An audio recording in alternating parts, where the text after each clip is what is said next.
यांना या गीताच्या माध्यमातून मी काय म्हणतो,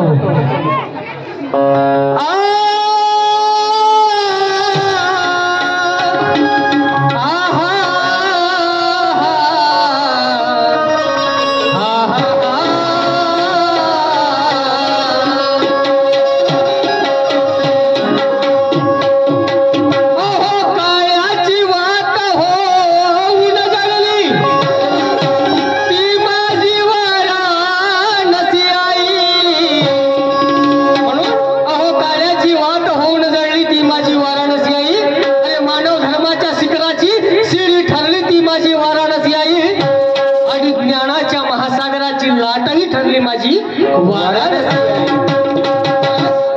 अरे महानते की बाबा झुमदेवजी, महान ज्ञानाचा महासागर असेल तर माझी वाराणसी आहे, त्या ज्ञानाच्या महासागराची लाट आहे। अरे लंगड्याचा गाय आहे, लंगड्याचा पाय आहे, वासराची गाय आहे, लेकराची माय आहे, दुधावाची साय आहे, आणि माझी वाराणसी आहे या लाखो सेवकाची आई आहे।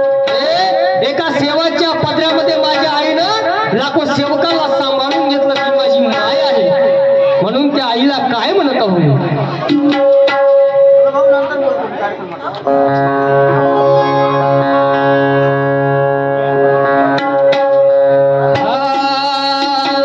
म्हणून त्या आईला म्हणत आहे, अहो धन्य धन्य वाराणसी तू ग आई, साऱ्या सेवकाची झाली तू ग आई, विचारणी तुझ्या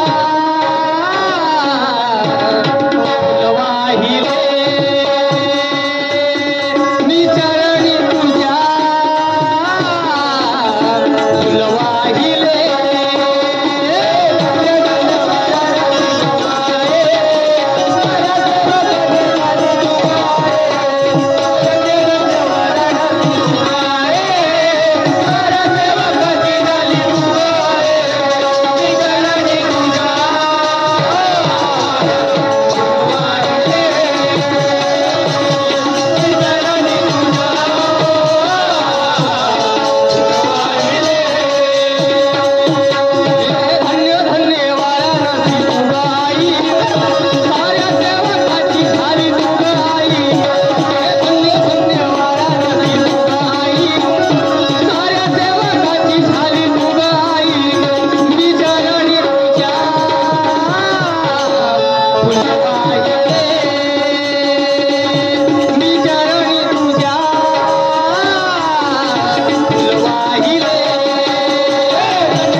प्रत्येक सेवकाला आपल्या जवळ बसायचे आणि त्या सेवकाला समजावून सांगायचे या मानव धर्माची रूपरेषा कशी आहे।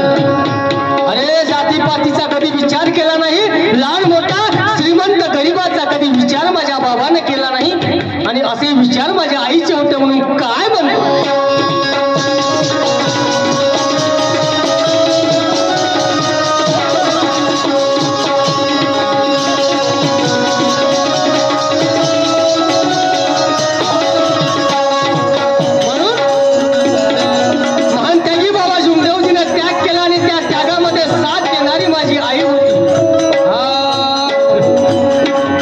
त्याग केला माझ्या बाबानं, साथ दिली आई मोठ्या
आणि माझ्या महानत्यागी बाबा जुमदेवजीने 7 दिवसात 21 हवन कार्य आणि एका रात्री ताल हवन कार्य घडवले आणि त्या हवनामध्ये माझी आई रात्रभर लागली.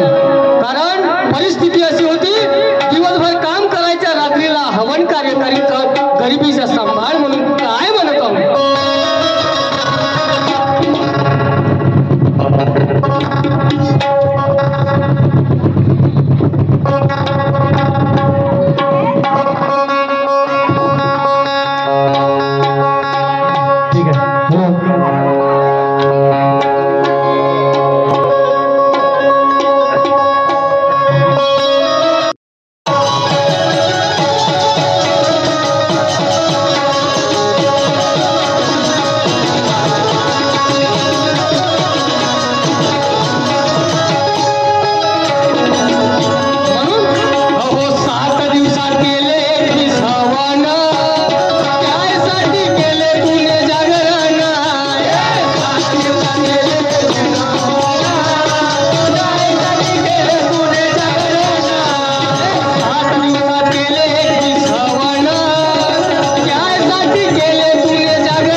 महंतगी बाबा जुमदेवजीने जीवनभर त्याग केला आणि पहा माझ्या वाराणसी आईनं कधी आपल्या पतिदेवाला फुटक्या मण्यासाठी कधी हट्ट धरला नाही. अरे सोन्या चांदीच्या कधी माझ्या आईनं आपल्या पतिदेवाला हट्ट धरला नाही. जसा माझा पती आहे त्याच परिस्थितीमध्ये माझ्या आईनं आपल्या पतिदेवाला सांभाळून घेतलं. अशी माझी आई होती. म्हणून त्या आईला म्हणत आहो गरीबी जरी त्या संसारात होती. म्हणून गरीबी जरी त्या संसारात होती. वाराणसी आई बाबा साथ होती. वाराणसी आई बाबा साथ होती.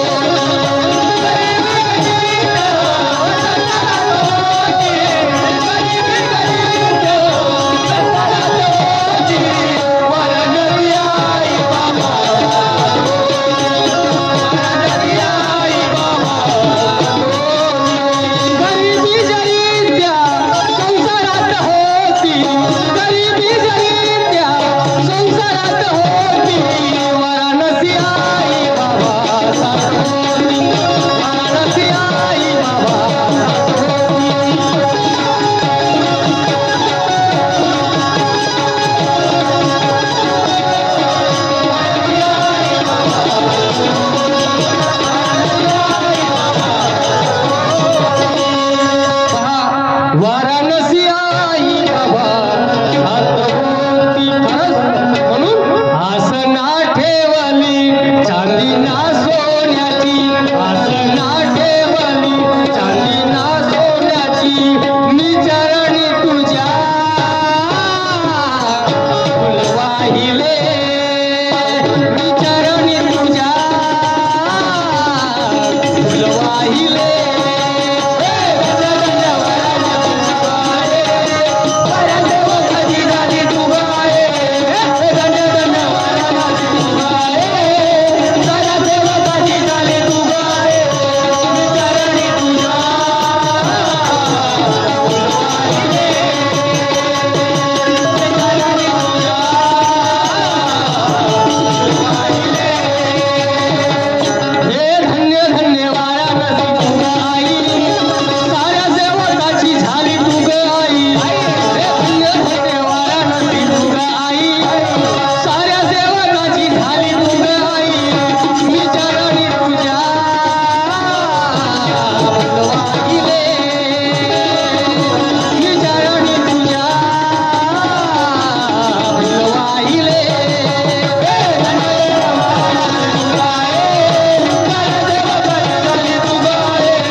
अशी दौलत ठेवली होती आणि एकाकडे परमेश्वर. आणि परमेश्वर बाबाला म्हणत आहे तुला धन पाहिजे का या धन्याचा धनी पाहिजे. धन पाहिजे का या धनाचा धनी पाहिजे. तेव्हा महानपैकी बाबा जुमदेवजीने त्या धन्याकडे बोट दाखवलं. महान परमेश्वराकडे भगवंताकडे. आणि आजही शेवकाच्या शब्दावर परमेश्वर प्राप्त करतो. बाबा जुमदेवजी म्हणत आहे अरे मी पाहिजे तेवढा पैसा साठवू शकलो असतो. अरे पाहिजे तेवढा पैसा साठवू शकलो असतो. अरे सट्ट आणि सुंदरीला आपल्या इशाऱ्यावर नाचवू शकलो असतो. अरे मी लोळलो असतो रत्न पाचो हिऱ्याच्या बिछाण्यावर. परंतु मी माझ्या मागं या दुःखी समाजाला वाचवू शकलो नसतो. अरे महानतागी बाबा जुमदेवजीने जरी धन घेतलं असतं का नाही तर मग काय झालं असतं. अरे जुमदेवजी अगर चाहते तो सोने चांदी में धुले होते का. अरे जुमदेवजी अगर चाहते तो सोने चांदी में धुले होते. अरे फिर तो क्या टुकरीकर परिवार के तो भागी खुले होते. कारण अरे फिक्र ना होती मेरे बाबा को इस हिंदी समाज की तो ये टुकरीकर परिवार तो टाटा बिरला के आगे भी निकल गए होते. खरंच अरे टाटा बिर्लाची गिनतीच नसती. सर्वात पहिले ब्रँड राहिला असता टुबरीकर. कारण की एवढी दौलत माझ्या परमेश्वरात सबब होती म्हणून काय म्हणते.